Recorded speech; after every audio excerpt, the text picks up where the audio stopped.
Hello dear students, welcome back to organise knowledge channel. और आज की जो वीडियो है उसमें हम डिस्कस करेंगे वर्कशीट नंबर 35 फॉर क्लास 8 विषय गणित है। और ये वर्कशीट आपके लिए 3 दिसंबर 2021 के लिए शेड्यूल की गई है। आज की जो वर्कशीट है प्यारे बच्चों, उसमें हम बीजीय, व्यंजक और सर्व समीकाओं के बारे में पढ़ेंगे।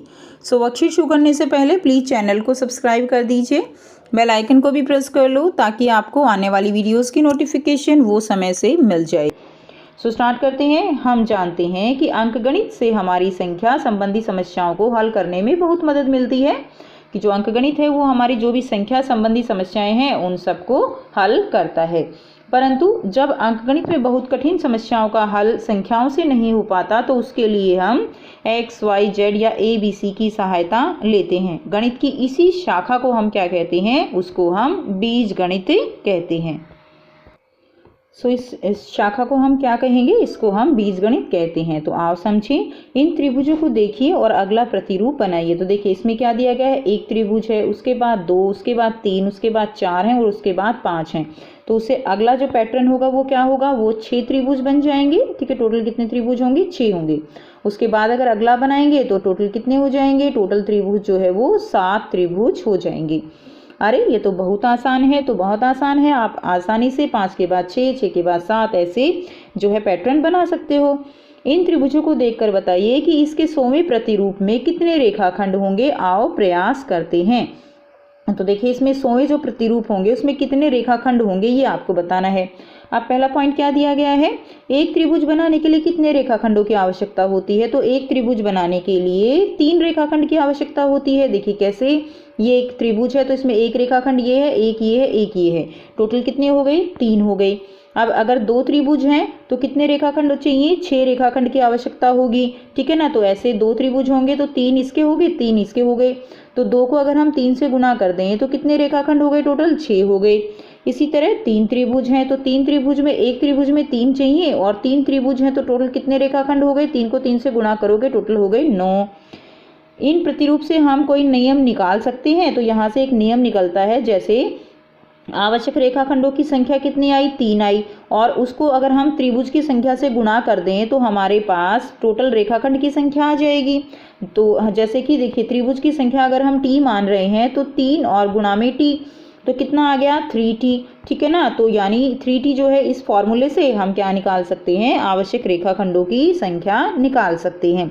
जैसे अगर हमें 100 प्रतिरूप के रेखाखंड निकालने थे तो 3 तो एक में चाहिए, उसको 100 से गुणा कर देंगे तो कितना आ गया? 300 रेखाखंड जो है उसके लिए चाहिए। आओ प्रयास करते हैं। नोट, हम टी के स्थान पर अंग्रेजी के किसी भी अक्षर का प्रयोग कर सकते हैं।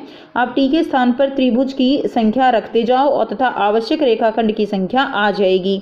3t में t क्या है? एक चर है, यानी t की जगह हम जितने भी त्रिभुज का निकालना चाहते हैं t की जगह रख देंगे तो हमें आवश्यक रेखाखंड की संख्या मिल जाएगी। तो t क्या है? t यहाँ पे एक चर है। चर क्या होता है? जिसका मान स्थिर नहीं रहता, बदलता रहता है। सो इसका मान जो है 1, 2, 3, 4 कोई भी संख्या हो सकती है। करते हैं नेक्स्ट। राशिद ई रिक्शा द्वारा करोल बाग जा रहा है। वह आनंद पर्वत से करोल बाग तक का सफर तय करता है। कहाँ से कहाँ तक का? आनंद पर्वत से करोल बाग तक का। इस दौरान वह बहुत सी वस्तुएं तथा स्थितियां इनको देखता है जो किसी न किसी राशि के साथ जुड़ी हुई हैं। जैसे अब देखिए मुसाफिरों की संख्या है, यात्रा का किराया कितना है, यात्रा की दूरी क्या है, रिक्शा की रफ्तार क्या है, रिक्शा के पहियों की संख्या क्या है, रिक्शा के ड्राइवर की संख्या और सीटों की संख्या। तो ये सभी जो है राशि जो है एक दूसरे से किसी न किसी राशि के साथ जो है ये सारी बातें जुड़ी हुई हैं।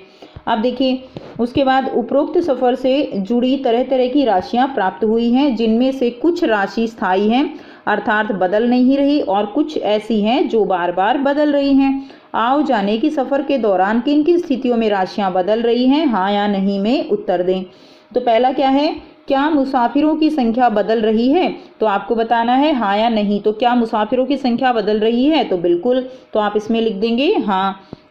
ठीक है, तो यहाँ से नंबर 1 करेंगे। क्या मुसाफिरों की संख्या बदल रही है? तो आप लिख देंगे हाँ बदल रही है। ठीक है,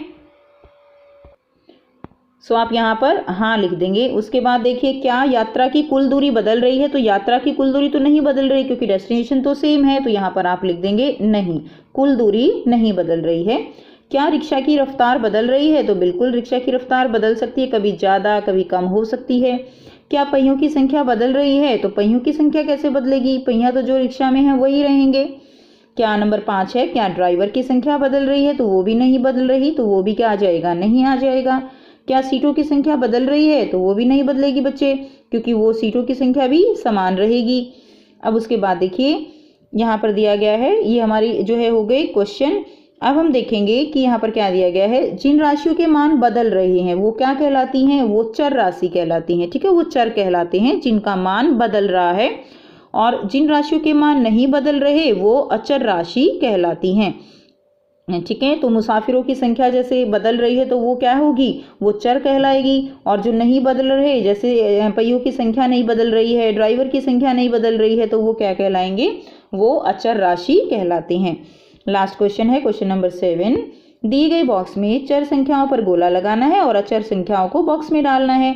तो देखिए चर संख्याएं कौन सी हैं और अचर संख्याएं कौन सी हैं। चर संख्याएं हमने पढ़ा जिनका मान बदल रहा है, तो z जो है वो चर संख्या होगी, x भी चर संख्या, y भी, क्योंकि इनके मान जो है हम अपनी इच्छा से रख सकते हैं। उसके बाद देखिए 5 जो है वो क्या है, वो हमारी अचर राशि है। तो पहले हम चर राशि देख लेते हैं। तो t भी चर राशि होगी यहाँ पे, ठीक है, और m क्या है, ये भी चर है। अगर हम देखें अचर, तो देखिए 5 जो है वो क्या है, अचर है, तो आपको उसको इस तरह से बॉक्स में डालना है। 18 ये भी अचर है, बदलेगा नहीं।